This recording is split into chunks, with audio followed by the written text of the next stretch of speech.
Hi, I'm Lee.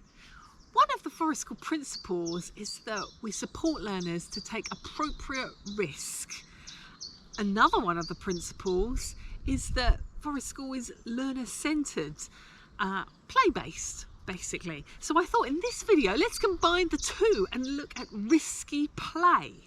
And in particular, we're going to be looking at the work of Ellen Sandseter, who's done a lot of work around risky play, what it is, its benefits, and she's also come up with 6 categories of risky play. So let's start with what we mean by risky play. Sandseter and her colleagues define it as thrilling and exciting forms of physical play that involve uncertainty and a risk of physical injury.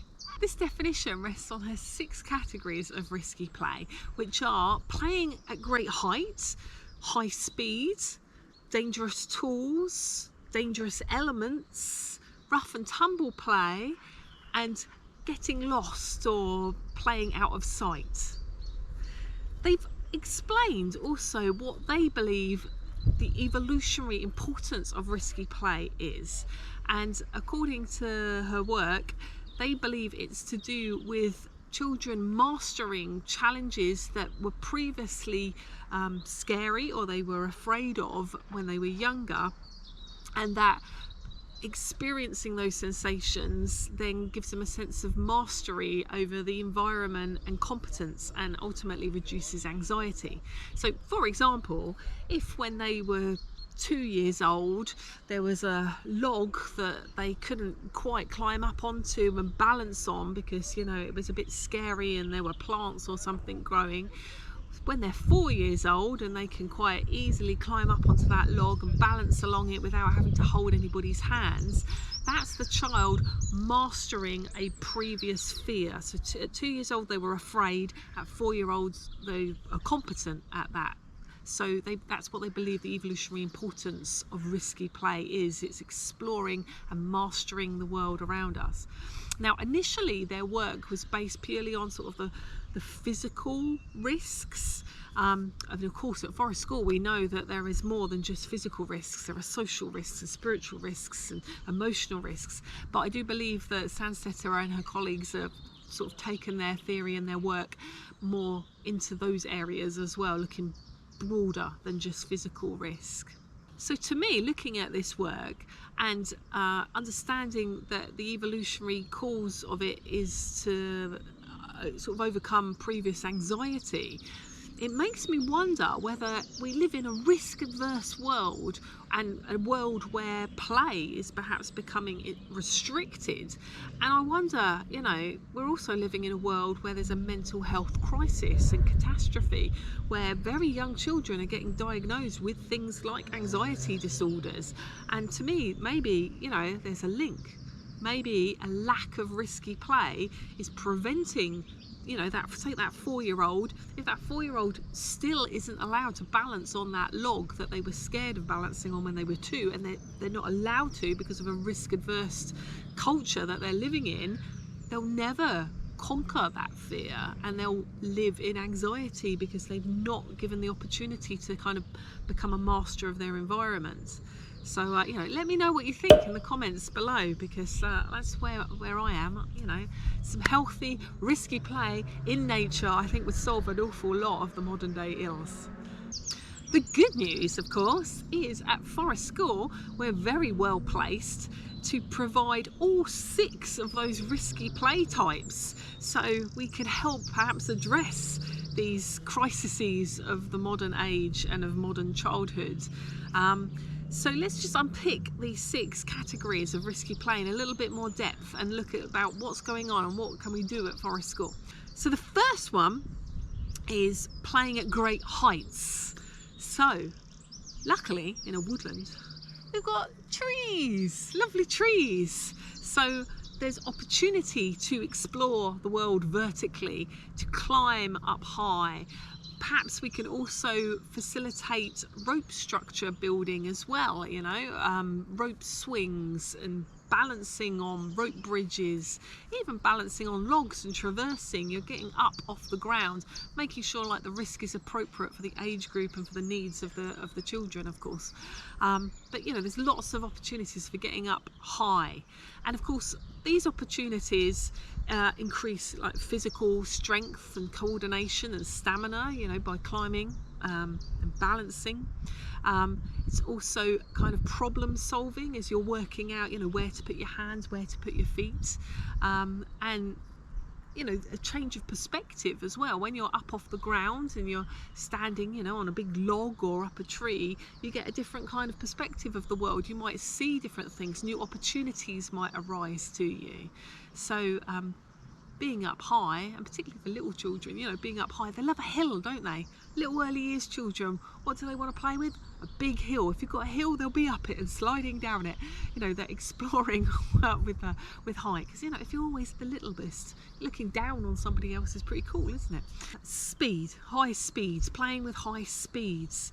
So that could be physically running down those hills that we were just talking about. It could be swinging on that rope swing, whoosh, going really fast. It could be maybe improvising trolleys or sleds or something, where you're pulling people along. So you're experiencing that speed, which again is kind of, I think it's quite exciting. You're experiencing that emotion, that thrilling sensation. You're also learning control, because when you're moving at high speed, it's quite important, to be able to steer, for example, if you're running or riding something. So, little changes can make a big outcome when you're going at high speeds. So that element of control and coordination and decision making, what direction are we going in, this way, being able to kind of stop yourself if you need to, if there's an obstacle in the way. It's all like elements of control that come into that. The next one is playing with dangerous tools. I would say like dangerous tools personally, but because it's a perception, isn't it, whether a tool's dangerous or not. But again, at Forest School, we have got things within the environment that some people might consider dangerous, like sticks and things that could be used as swords or to throw, or that sort of thing. So there are things, just loose parts within the environment that might be considered dangerous tools. And there are also the actual tools that we might bring to Forest School to work on different projects, like knives and saws and drills and axes and all those other kind of hand tools that we might use, and again providing opportunities for learners to engage in that if that's what they want to do. And I guess the cool thing about Forest School is that it's child-led, so there's the focus is on play and allowing children to make their own choices about what they do, but we are still sort of holding a structure around that freedom as adults.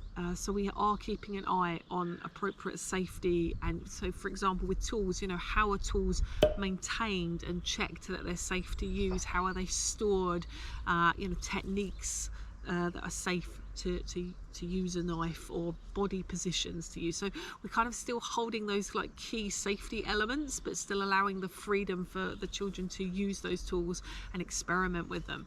And again, kind of the benefits of that is again using, there's the physical benefits of fine motor control, coordination. There's also, I think, a sense of kind of achievement, that if you've got an idea in your brain and you want to make something with a tool, being able to do that in a step-by-step process. And like, I've whittled this stick to make a toasting fork or whatever it is that you're making, like can be quite proud of that process that you've gone through. So it gives you a sense of accomplishment, and a sense of trust as well. I think that perhaps in other places the children aren't allowed to use knives, even at home in the kitchen maybe they're not allowed to use the knives, but at Forest School we've allowed them to work with those knives and to play with them to some extent. There's a sense of trust and a sense of competency that comes with that. So the next one is dangerous elements, playing with or near dangerous elements. And again, we're outside in nature. So Forest School, there's the opportunity for those elements. I mean, we're out in the elements. Take water, for example. rain, rain and storms we might be out in. Perhaps not really severe high wind storms, but you know, we might be still out in those elements in the rain, maybe getting a bit uncomfortable, the challenging circumstances of, you know, where it's really pouring with rain. We've got to build a shelter, we've got to problem solve around working with that element.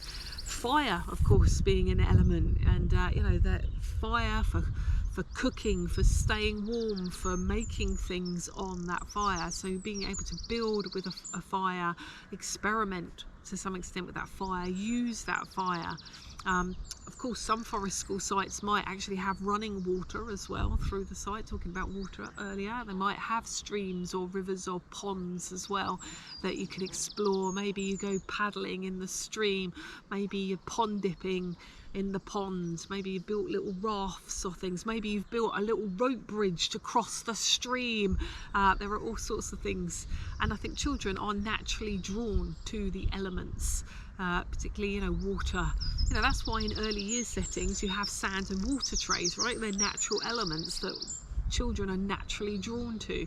And of course, being out here, we're in the elements. We've got the element of air and wind and the earth beneath our feet to play with, to experiment with.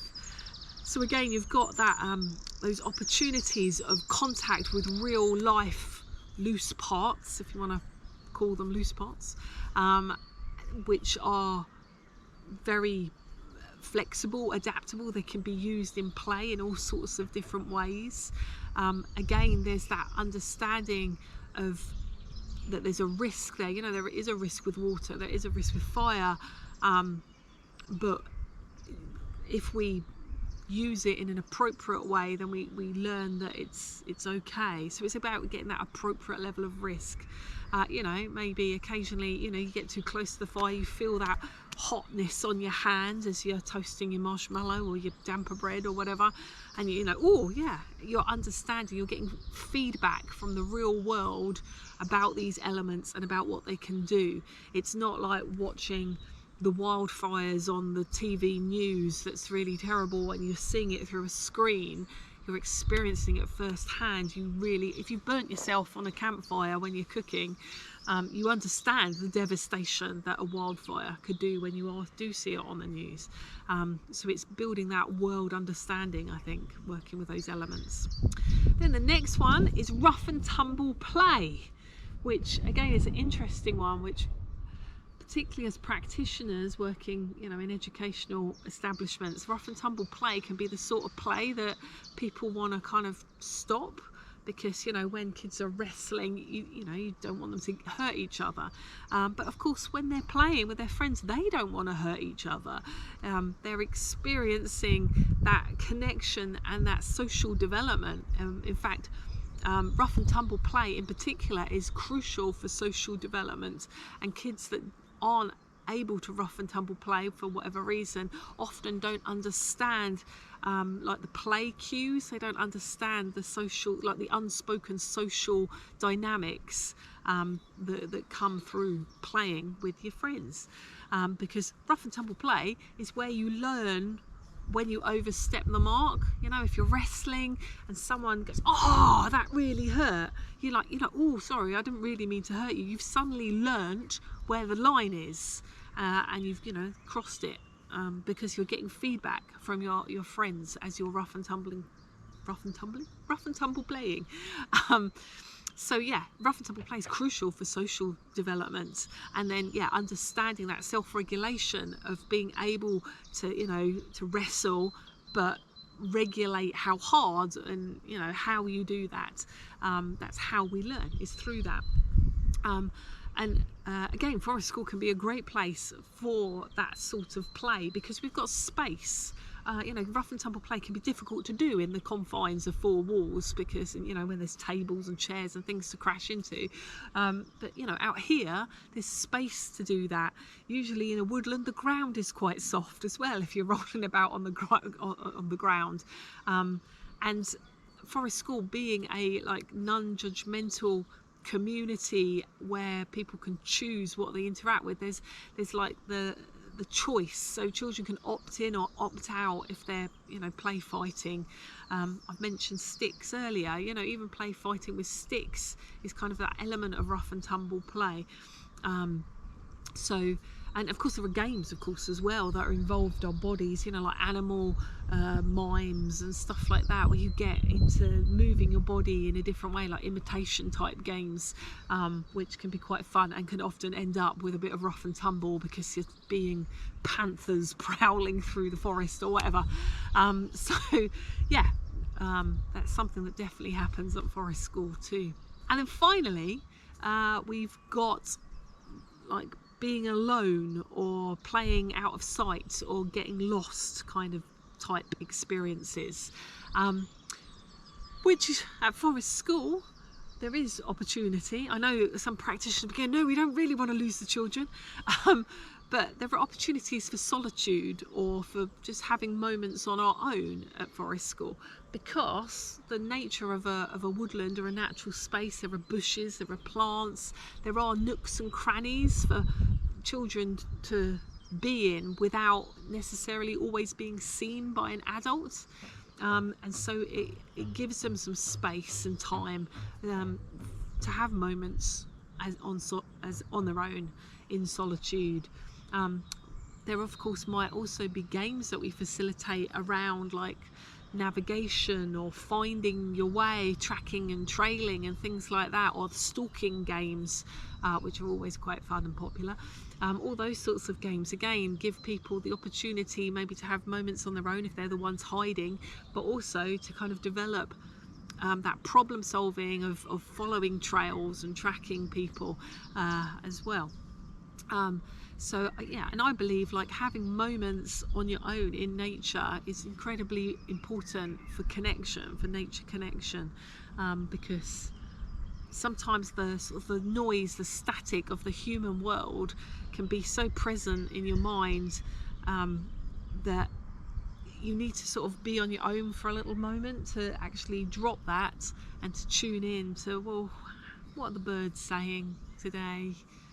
What are the leaves doing? What's going on underfoot on the earth? And having little moments on our own is when we might notice those things. But when you've got your friends, you're busy playing or building a den or climbing up a tree, or you're perhaps more in your thinking brain rather than in your kind of connective state. So for me, I can see the big benefit of having moments on your own for connection, particularly. So there you go. Those are the 6 risky play categories according to Ellen Sandseter and her colleagues. Let me know what you think. Do you see other opportunities for this sort of risky play at your forest school? Let me know in the comment section below. If you've enjoyed this video, do give us a thumbs up and consider subscribing to our channel so you can join us again in the woods next time. Thanks for watching. Risky play is really cool. Great heights and speeds and dangerous tools. It helps to reduce anxieties. So let's take risks and head to the trees.